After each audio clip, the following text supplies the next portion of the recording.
the password work? Yeah, it did. It's just tell me about the username, but I like sent it to anyone, so put it in that one.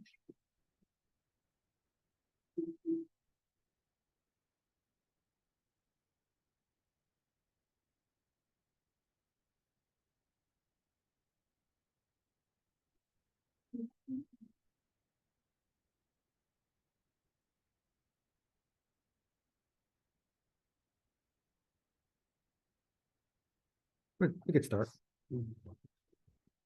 Where would you guys like to start?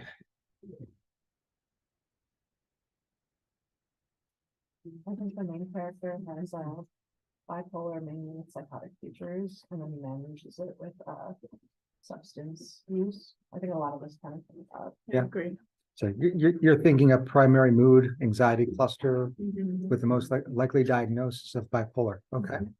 What evidence do you have to support the provisional diagnosis of bipolar disorder? I think he has a lot of schizophrenia. He has got a lot of grandiose things. I mean, he has periods where he is not sleeping for a day. It seems like a week-ish, approximately. He's high energy, constantly walking around the house. He's not communicating well with his family members, and he's like, I'm the only one who can solve it, not to go to any other resources for guidance or support. He even tries calling, I think, the police, and then hangs up the phone. It's like when he looks at his previous novel, and he's like, I am the one who has to solve this. I have to do this. Anyone else? Agree, disagree? I agree. We have consensus here. All right.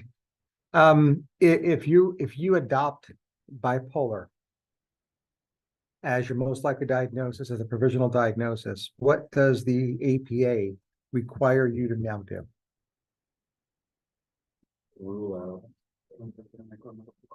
Right. Right. Or Substance. right. So, any evidence of an underlying medical condition? We don't really see him taking any medication. He seems like he's able to kind of take care of himself generally. Yeah. So probably not, but just for completeness sake, maybe being conservative as a physician, as a clinician, we'll keep that diagnosis open and a differential.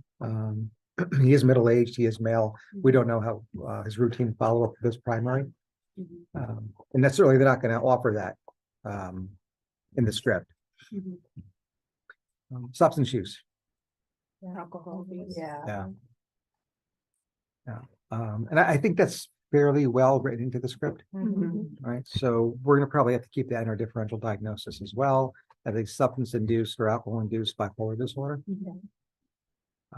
So if he actually presented to practice and to your practice, and as part of a 1-hour psychiatric evaluation, looking at this idea of a rule out an alcohol-induced bipolar disorder, what do you want to know? Kind of like the timeline of drinking. When does it start? I think he's definitely like substance abuse. That's at least 2 of the 4 cage questionnaire features for sure. But I would want to know, like, are you drinking all the time, or is it after the psychotic features have started? Or so at the same time, kind of like more specifics than that. No. And we just don't know the prequel. I will say this is more of a clinical pearl. I don't think you're going to get this on your shelf exam, but and especially in terms of the way this particular character presents himself, you're not going to be able to fully, I think, evaluate or provide a psychiatric evaluation without his wife being physically present. And maybe even talking to her privately. Right. Because I think what he tells you, especially in the way he's acting, perhaps in the course of a manic episode, should not be deemed reliable. And even when coherent, not be deemed reliable. It also sounds like the wife had one line where she's like, "You're drinking a little bit. You're starting earlier." So it sounds like it is always like following the initiation of some of the more manic type symptoms, like the lack of sleep, the fixation, things like that. But we would like, you'd have to ask in greater detail, like, is that a consistent pattern? But kind of have to go that. Yeah, you know, for our residents in training, they have to do clinical skills, or they have to perform successfully perform 3 clinical skills verification exercises. Try to say that quickly. And in doing so, we often teach them to literally draw out a timeout. And when you populate that, Siggy caps, dig fast, and then substance use. You have a nice visual in terms of onset, knowing that, and this is shelf oriented. What is that temporality that you're looking for? 1 month. 1 month, right? You got to remember that 1 month, right? Now, I hope that the board, the shelf is not going to ask you what happens if it's, 40 days or I just hold my breath that they wouldn't do that, but it is 1 month. All right, so this Sinister might actually be a fictional case of an alcohol-induced bipolar disorder. Right? So we kind of have that's a working diagnosis. If, on the other hand, you've taken notes during this movie, as we discussed before, you've nerded out, and you are now going to look at your notes and cross everything off, explained by everything that we just discussed. And oh, by the way, I think we actually discussed this before.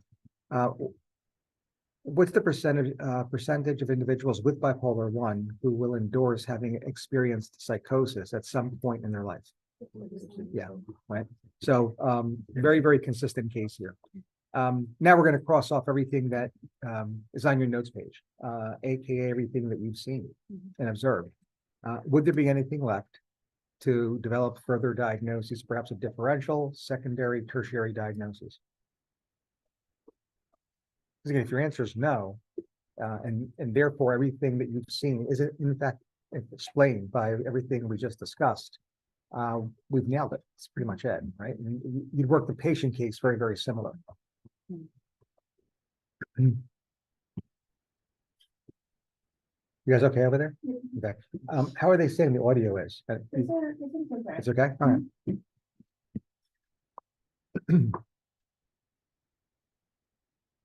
Thoughts?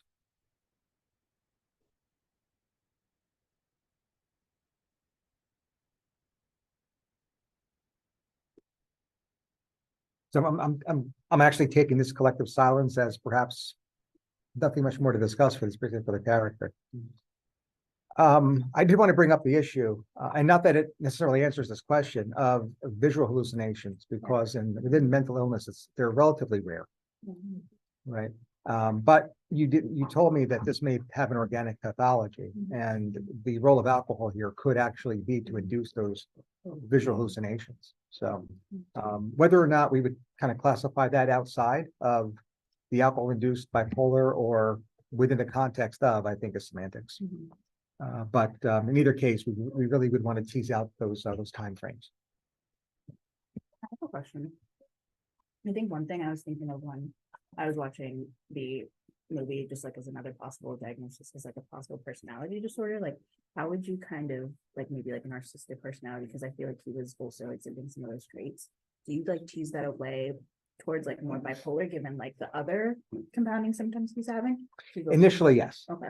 Because again, that thought exercise of what I just talked to a patient for an hour, and I took all these wonderful notes, and now this idea of grandiosity is glaring at me. My counterpoint to that was, well, why wouldn't that be explained by the bipolar and by the acute mania? And it probably is. Okay. Having said that, I want to re-ask the question, and this is only a gut feel, so this is a clinical feel. If we get the bipolar under control, and he presents to us 6 months later, working an AA program, what's your gut as to persisting grandiosity? Do you think it will go away with the other symptoms, or do you think that it may persist? And there's no way of knowing unless we actually wrote the sequel, right? But so the writer-director comes to you and says, hey, we want you to collaborate on the sequel. Are you going to inform that, hey, let's give this guy grandiosity when sober, or would you rather say, no, my gut is that once addressed, this guy's not going to be grandiose. Yeah. The latter. I think he would be grandiose. You don't think so? I think, yeah, I mean, definitely like has a high opinion of himself, but I think it gets tapered down a little bit when he's not in such a menace. So yeah. Anybody else? There's no right answer, No, right? I think it is hard to say because I'm just thinking about like the old videos that he was watching That's of what I- himself when he was a little bit, like he wasn't manic at that time, but it was like hard to elucidate like whether he was lying, kind of, because he was acting as if like, oh, I'd rather cut my hands off than like, write a story that was not great and things like that. So I feel like there might be a chance that he would still be grandiose, just based off of like. You know, another thing that might help us here is, and I don't know if there's an answer to this. What's the timeline? Do we know? I feel like it was like a couple weeks, 1 to 2 weeks. 10 years ago. Like when he fell and then. And do you know when he resigned from his job? Because remember he said, because my assumption is that it was about 10 years. Yeah. Because with the popularity of Kentucky Blood, he resigns and he tells his wife, I can't go back to doing that. I can't go back to writing texts. Like it's below him. Now, again, when he says it, it certainly it may be in the context of a manic episode. But 10 years, there is some suspicion that he did not quit his job within that same manic episode, right? How long do manic episodes last on average when untreated? Like a 3 to 6 months. Yeah, yeah, 3 to 6 months. So, I mean, now within that 10-year span, we're going to have relapses and remissions, and maybe he did quit. But then again, during a remission, maybe he would have went back unless there was something else keeping him from going back and accepting a menial position as a teacher. Right. And I say that with tongue in cheek, right? Well, it came across correct on our stream. So I would not be surprised if in follow-up, his mania has dissipated, significantly improved, but he has a character trait that we might deem to be grandiose. That would not shock me. And again, just trying to tease away the time frames, and I think the teaching point is that manic episodes, on average, are about 3, maybe 6 months, right? 1 week at least in terms of making the diagnosis, right? And generally speaking, 6 to 12 months for depressive episodes. So just double it. So maybe a personality disorder.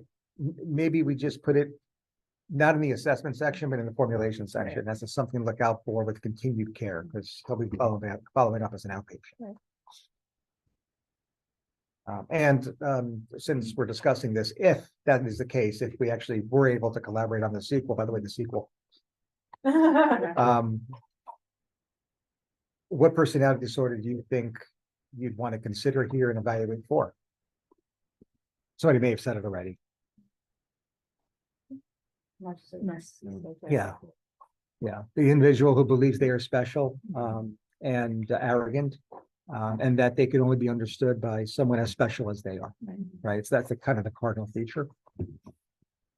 Yeah, which I don't think any of us would dismiss, but we still have to make sure that it wasn't, or what we weren't really seeing was grandiosity from his current manic episode. Right. Good question. Next to that one. Just for, again, completeness sake, you're about 2 weeks. Well, I don't know about the intercession. 5 weeks, whatever, away from the shelf exam. What are the other cluster B personalities? I know that we could kind of pick this up from our discussion this morning. And a social way. And because they do tend to cluster, do we see any of those traits that is traits of the other 3 in this character, along with his narcissism?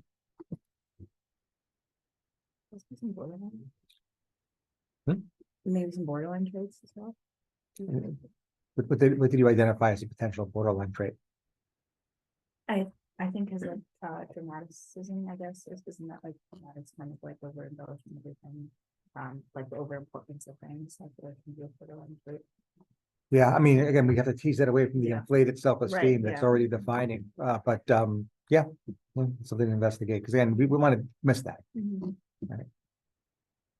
I think that's part of externalization of blame, right? Like things don't seem to be going well and it's kind of not ever his fault, right? Like it's always someone else's fault, someone else's problem. So then some of that lens for your cluster B personality disorder. Yeah.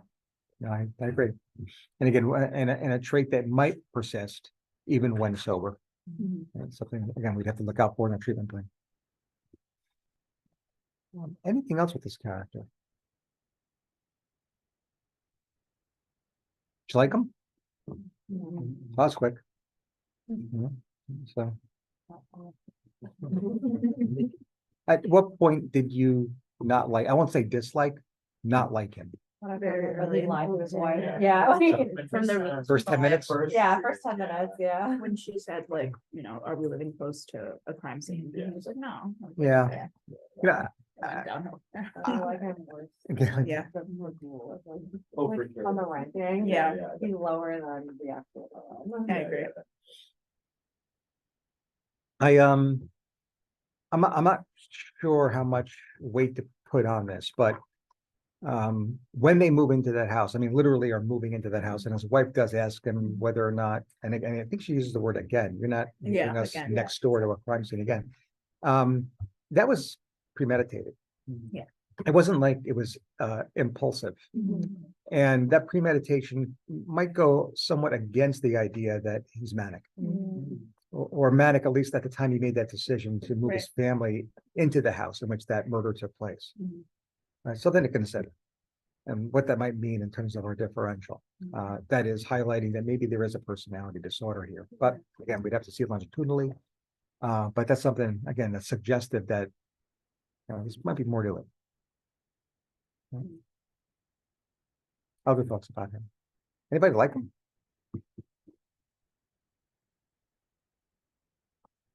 It didn't feel like he had any like redeeming traits, just like as a like from like the character point of view. All right. Any other thoughts about Ellison Oswald? What are the characters you want to evaluate today?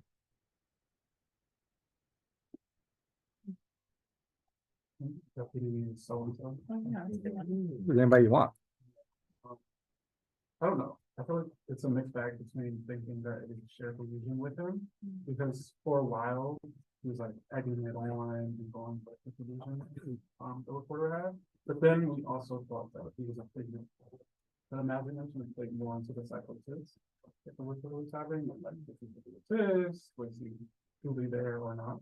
So did anybody nerd out, rewind it, and look for scenes in which Deputy so-and-so interacted directly with Ellison's wife?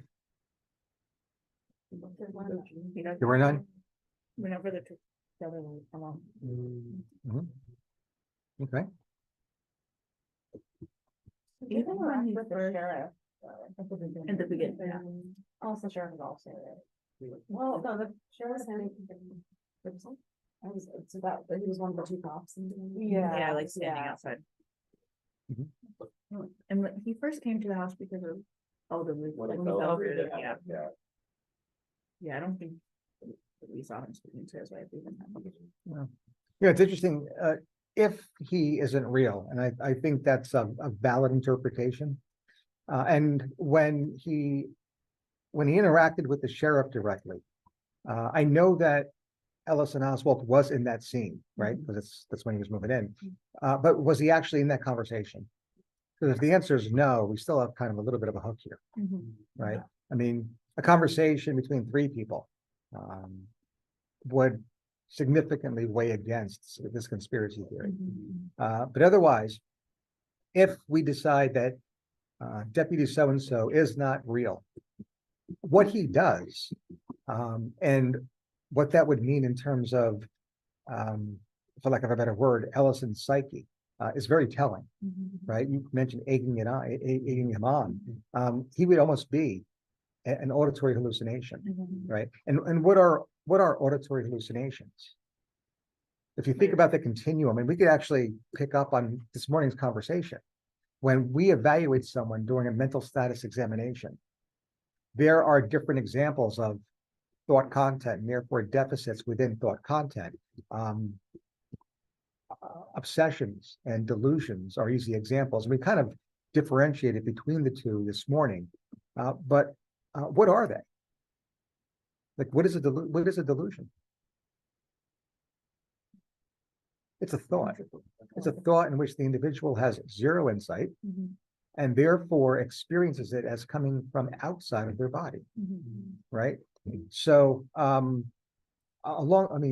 what that means then is that Deputy so-and-so is nothing more than the externalization of Ellison's own thoughts, right? Quote unquote, egging him on, right? Command in nature, right? Command auditory hallucinations.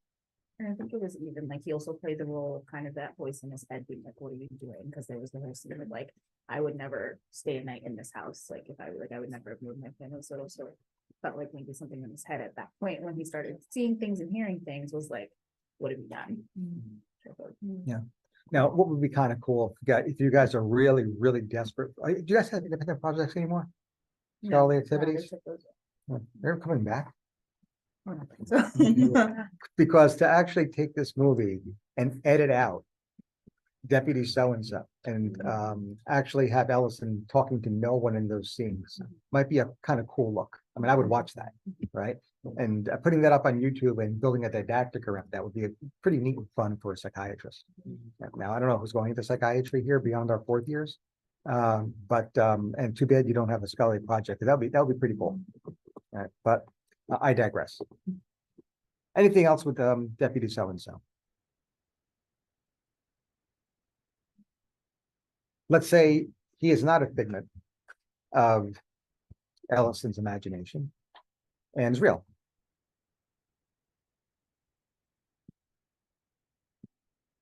I like Ernest to be part of this group, so it makes me think a little bit about a personality disorder. I'm not sure exactly what, like I don't think it's fully dependent personality, like oh I want to be taken care of and part of this, it's not independent. I don't think it's any of like SVPs.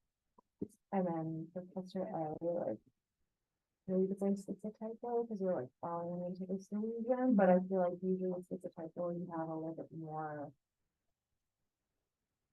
So I just think about like a conversation we have previously where we said about Kramer from Seinfeld is it's a typo where it's like a little bit more odd and eccentric in other ways, whereas like he's pretty normal except for this one. At least as far as we know. Yeah, that's true. Yeah, we don't know what he does in this one. I guess the second movie will tell us. Yeah. He's the main character in the second movie. Yeah, that's what I figured. Because he's the only one who knows. I guess he also is like pretty immediately like, oh, you should talk to this occult professor at the university, right? So Oh, yeah. blending to like some Yeah. kind of interest in that as like a topical one, right? Then you're. Yeah, how does he know that professor? They like Yeah. consultants. Yeah. Well, also just like his, I don't know, his trustworthiness as a character, I feel like comes into question. Yep, so let me have you pause right there. Okay. So, and let me intervene. Did you like him? Yeah. At first, I was very skeptical of him at first, yeah. but I was very skeptical. I mean, for a while, we were like, I think confused and we were like, what if he is, like, we were like, his jawline, I don't know. So after we got over that. You got over it? I think I got a block, yeah. Once he made that phone call, didn't feel part of this now. Like my mind was switching between either he caused this or he's like actually trying to save them. Like as if he like quick thoughts. And because of the outcome, you thought he was genuine, Yes. because it wasn't a great outcome. And so you're gonna say? Well, I was just gonna like kind of like it, I don't know. At first, like Evelyn was saying, like you're not sure if he's like a part of it. And you're like his trustworthiness comes into question because it's like you don't know how long he's known the information he knows, right? Because without him, Ellison wouldn't have found that occult studies professor. Without him, like he wouldn't have found the street names, he wouldn't have found like the connection. So it was like, is this all of this information and he's just handing out piecemeal like as he wants? Because even the end phone call being like, this is what yeah, as soon as he moved. So I don't know what that kind of falls under in terms of like if he himself, but psychiatrically. Anybody not like him? It was just hard. I just didn't trust him most of the time, but it wasn't like that. So you didn't trust him, but you liked him. I like because he kind of played like a quirky little funny like character with this like, oh, I want to be your detective so and so. Like that was cute. Funny, quirky, but may Yeah. have contributed to an axe murder. Right. Complex character. I feel like I just didn't like him initially because the main character, Yeah. like he, like Ellison was so quick to trust him. Like I felt like he put up a really tough wall, and all of a sudden he's like, "Oh, actually, yeah, you actually can help me." Then I was like, "Oh, so you trust him, so I don't trust him because I think Ellison is like that." So yeah, you kept that My seeing it through proxy. Ellison, which is common, yeah. All right. Other thoughts on Deputy So-and-so or any other characters like to discuss? Not that white. I think she's got it. Really to see. You know, she refused to leave Edison, even though there are so many like, reasons why. So many ways. And this is clearly not his first time doing so, kind of unstable, and you know, he's bringing up family to financial ruin and all of this, and she's like not leaving. And she's still like, oh, I'll take care of you, like, oh yeah, I'm sorry, like I didn't mean to do this, and she didn't do it. She's very like apologetic, and passive.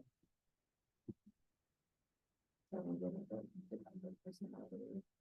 Which again, might be well within the realm of normality, right? Even when you rotate through EM and you see someone come in as a victim of domestic violence, right? You discuss with them the options and they say, no, I want to go back home. And I think the countertransference is, wait a minute, what?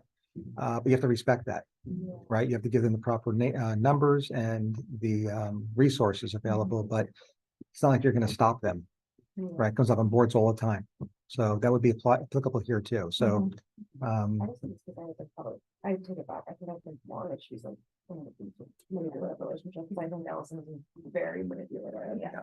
And even when he's like, well, I didn't lie. I said that we were living, not living 2 houses down. Yeah. Yeah, I think she's a victim of that. yeah, I take it back. and I want to make sure everybody's on the same page because, and I'll share this. There is zero chance, right? That's the first time he did what he did. Yeah. In terms of that level of deceit to Yeah. his wife, towards his wife and his family. And I would suggest that this is not the first time that he's put his family in danger, right? For his own whatever, or his own fame. I always think that, not, I don't know if the word's caregiver, but caregiver guilt. When he gets into these episodes, she takes on like the role of taking care of the children, like his job is to stay in his office, close his doors, she like seems to run whatever else outside. And I'm sort of guilt to stay there. But remember what I said. I mean, everything is normal until it's not. Provide me evidence that that's out of the realm of normality, because that happens, right? Yeah. And it's like, But there's evidence in this movie. What is it?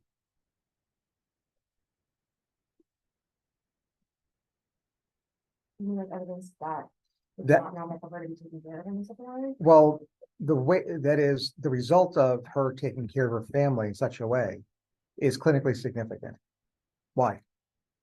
Did I cry? Yeah, I mean, I think Ashley's suffering a tad, Yeah. right? Yeah, Ashley's an angry little girl. Yeah, because you see like, you know, when she brings him coffee and he's like, thanks, like shuts the door. And Yeah. like, She is starving for her father, Right. and in all efforts to make the family right, mom is trying to cover for that, compensate for that, but she can't.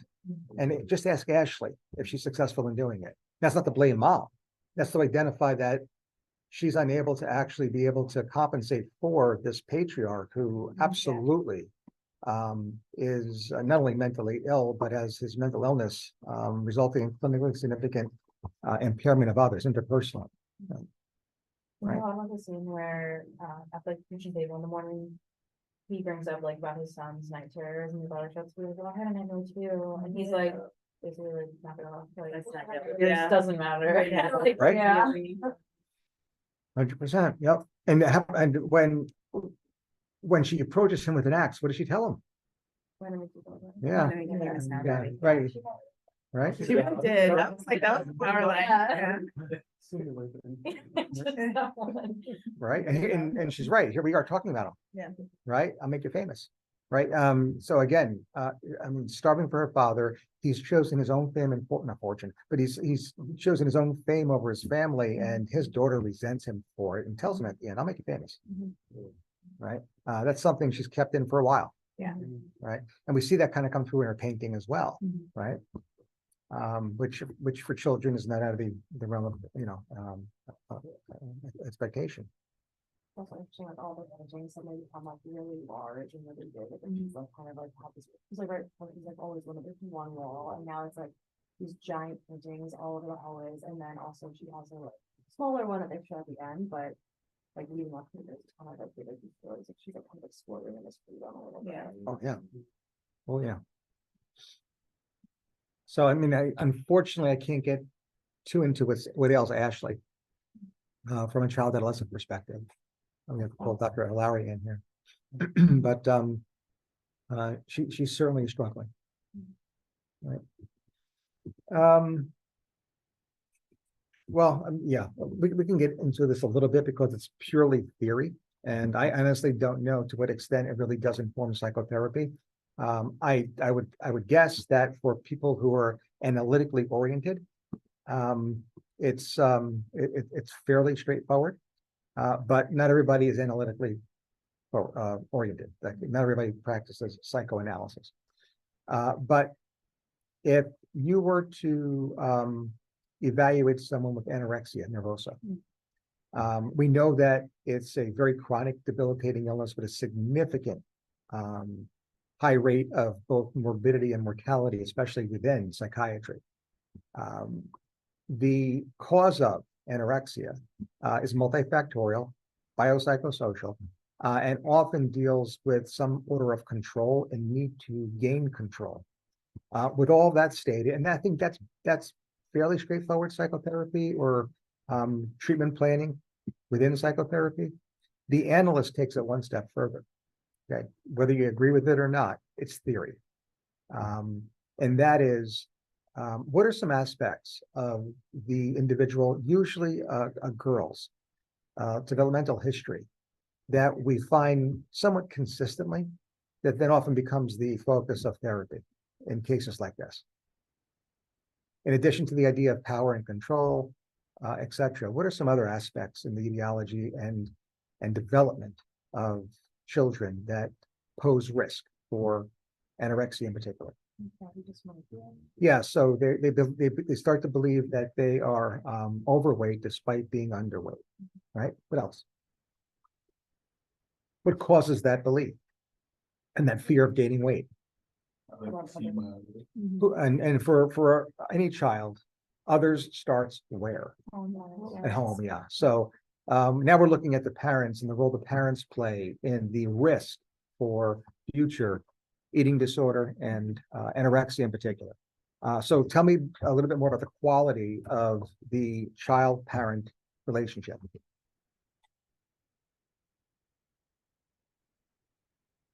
Anything that when you inquire about developmental history would not surprise you, that is consistent with the medical literature once you begin asking this within your evaluation? It's usually enmeshed, okay? Overprotective, sometimes not described by the child, described by the literature as omnipresent. And this need to separate, right? This need to become my own person, which is why this usually peaks in adolescence when individuals are trying to find who they are, right? So that's the struggle. There's also very often a history of early childhood sexual trauma, right? So all of these things, not straightforward. These are not linear. However, they're all on the table when it comes for the clinician to investigate, right? Not to investigate them would be inconsistent with the current literature, right? And analysis, theory.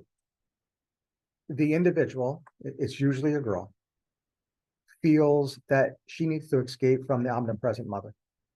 And the way in which she does it, per Sigmund Freud, is through the defense mechanism of internalization.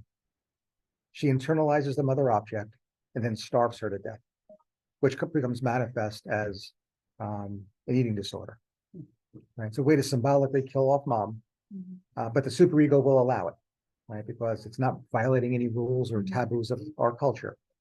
And hence we have the etiology, the origin of eating disorder, right? And in psychotherapy, specifically psychoanalysis, this sometimes actually gets approached, right?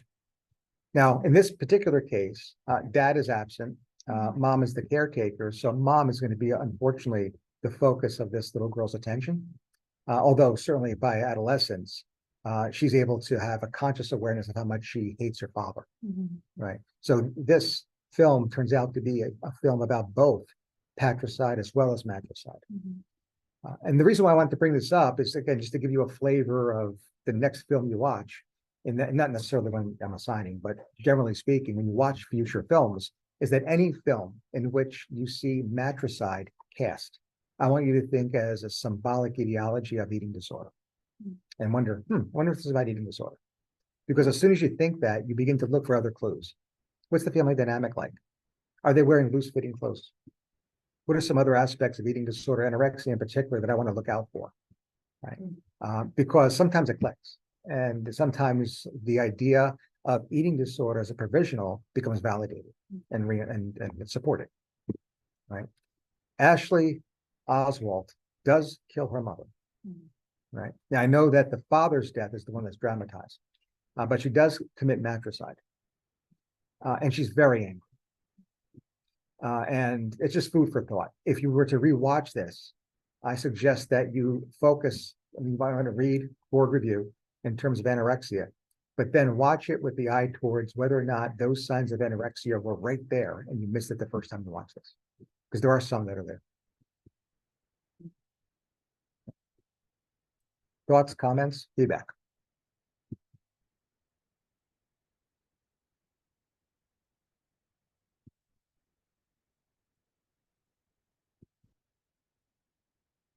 I'm just trying to think about all the scenes in which they are at a table eating, and how they'll interact with food, like. Yep. Very specifically.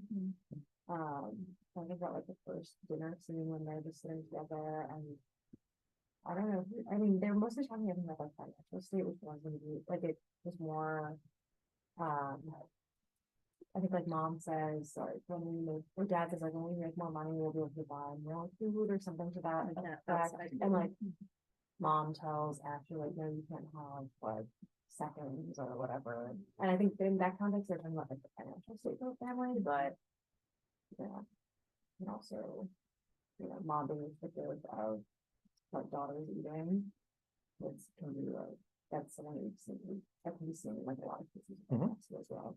And in just a bit of a broader context, there might be some boundary issues that come to our attention with this family. I mean, to be discussing finances and making those comments in front of your kids is somewhat taboo for a nuclear family. Right. You don't do that. And they do. Especially if they're Right, exactly. So again, I don't suggest anybody rewatch it, but Sunday is October 1st, and just the season to watch everything horror. But if you choose to pay close attention, because there's some stuff there that you very likely missed, but all of a sudden you begin to look at a little differently now with this working theory about potential eating disorder. Other thoughts about Ashley or any other characters in this book? So let's talk about the son real quick. Is it night terror or I'm sorry, sleep terror or nightmare? Sleep terror. Is that REM or non-REM? Non-REM, right? Which means what upon awakening? Right, he's not going to remember it, and he's going to probably be disoriented. Waking somebody up during non-REM phase usually lends to disorientation and amnesia over whatever it was that occurred during that phase of sleep. Right, that contrasts the nightmare disorder, which is a REM pathology. 2/3 of REM occurs in that final sleep cycle. And nightmares are usually remembered. Right. Any questions about the differentiation here? Can I say something about treatment? Yeah. What is the treatment for, so they said you grow out of sleep terrors, but the nightmare disorders or like chronic nightmares, like, is there a treatment for it really besides like, oh, it'll just improve with time? So sometimes we use alpha agonists, prazosin, disrupting REM. Disrupt REM, you disrupt nightmare. Okay, but isn't that done, you're using like sleep time? You might disrupt REM, but remember, non-REM is the restorative sleep. Right, and some people find it helpful. In my experience, it either works or it doesn't. Right, and we often try it on the surface for people with